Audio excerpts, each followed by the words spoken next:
Morning. We'll do about every other week. And Ted Czech, who is a reporter, been in the business for over 25 years in news reporting, but he's the author of this new book that's out called Saving the Beast, A Recovering Reporter Reflects on America's Broken Media and How to Fix It. And he joins us this morning, 25 years in the journalism business. Ted, great to have you back again. Good morning to you. Hey, Gary, how you doing? Ted, I'm doing great. Well, Ted and I were talking Friday. Ted called me up and said, what do you want to talk about Monday? So we went through about a list of 5 or 6 things. And he hit something at the end on a piece by a guy named Ken Klippenstein on independent journalism. But you mentioned the word doxxing.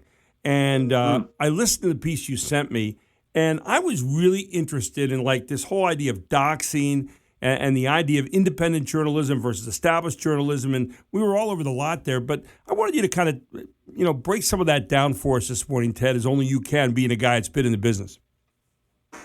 Well, Gary, doxing, for those who don't know, that is the deliberate uncovering of sensitive information about a person and then publishing it, typically online. And sometimes that sensitive information can be potentially life-threatening. Mm-hmm. Yeah. So that is, it's a term that's kind of come up, I'd say, within the last few, 5 years or so. Right. And it's a very concerning thing. But and that's apparently what happened with this 271-page dossier that the Trump campaign prepared when they were vetting JD Vance as Trump's possible running mate. And it contained email addresses, physical addresses, and other sensitive info.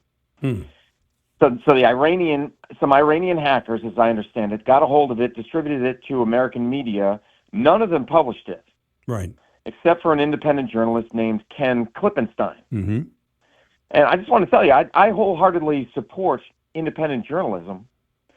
But the thing is, they have to hold themselves, since they're independent, they have to hold themselves to certain standards. Right. And Ken, in my opinion, did not do that because he published the dossier on his, he has a blogging platform. And so that to me is the issue. He was then banned from the X platform because he was advertising, or he was letting it be known that where people could find the dossier on the X platform. So he was banned for 2 weeks from X. So the X becomes complicit because this guy said, this is where you find me. And they're going, well, we don't really think that's right that you're doing it that way. You're putting this stuff out there. So we're going to disassociate. Yeah, got it. Correct. And, and some may ask, well, how is this any different from the Hunter Biden laptop from hell? Right.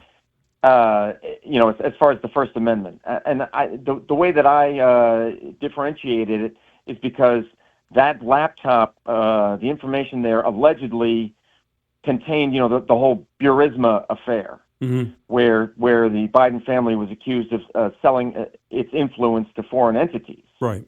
So that is something that some said was treasonous, that it threatened national security. So that's how that differs from this, in my opinion, from this 271-page dossier, which had personal information about JD Vance, which could potentially put him in harm's way. You have been a reporter for a long time. You were in the business for 25 years. You've written this book now, Saving the Beast, A Recovering Reporter Reflects on America's Broken Media and How to Fix It. We all come across in this business information where you say, okay, I could talk about this on a talk show or not, or I could publish this or not, or this could be a story or not. Is there kind of an unwritten set of rules that you have, Ted, or just a decency factor, or something where you say to yourself, you know what, if I do this, I always look at things from backward to forward. So if I say this, how will this be taken by people? And I have to look at what the result would be in a moment's notice and coming backward and say, is this a wise thing to do at this moment? Is this the right thing to do at this moment? Is this adding to a story in a responsible way? I mean, all those kind of things cross. And I wanted to know how you kind of think about it from a reporter's standpoint when you have something like this come up where there's information and you say, well, this is maybe okay. This isn't. I'm always reminded of the New York Times, all the news that's fit to print. So how do you decide what's fit to print at that particular point from your vantage point? Yeah, there's a number of things to consider, and it depends on, I believe it depends on the story. For example, pretty much across the board, victims of sexual assault, their names are not published Right. in journalism by journalists. Unless the individual comes forward and says, I want to tell my story. Right. Then that changes things. Or if somebody's in harm's way, somebody's well-being is potentially being threatened, then you say, okay, well, we're not going to publish this particular piece of information because that could happen, that somebody could like I said, be placed in harm's way. Right. So yeah, you really have to take it case by case. Right. And it's a matter of responsibility, I think. Responsible journalism. Right. And again, that there's a wide breadth on that now, I guess, for a lot of people. But by the same token, you kind of have to divorce yourself from this idea of, well, I don't like this person or I like this person or whatever, and kind of get to more of an objective view. Right. About 30 seconds left. Final thoughts.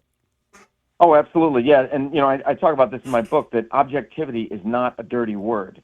That objectivity should remain in journalism. There's been a movement to kind of eradicate it, but you have to. It's a pursuit. Objectivity is a pursuit. You're constantly striving for it. Maybe you can't ever reach it to a state of perfection, but you have to continue to keep striving for it.